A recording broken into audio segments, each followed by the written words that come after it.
jer, der sidder her, hvad hedder I?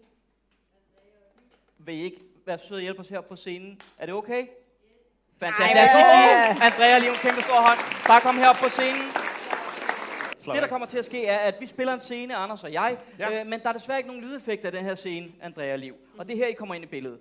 Glemmer det, så vi skal bruge et sted, inden den her scene den kan komme i gang. Jeg hører lige, om der er andre bud. Hvad for et fængsel? Vi er i et fængsel.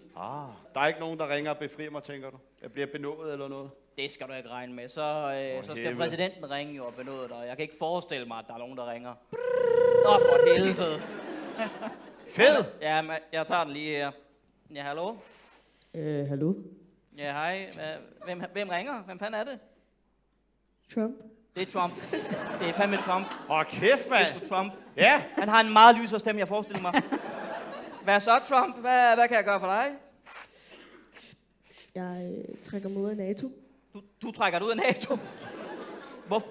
Må jeg spørge, hvorfor du ringer til en fængselsbetjent og siger det? Lad os tage den senere, Trump. Jeg er lige i gang med noget ret vigtigt, okay? Men tak for opkaldet. Det er fandme pænt af dig. Hvad sagde han? Kommer jeg fri? Nej, men han er lige trådt ud af NATO.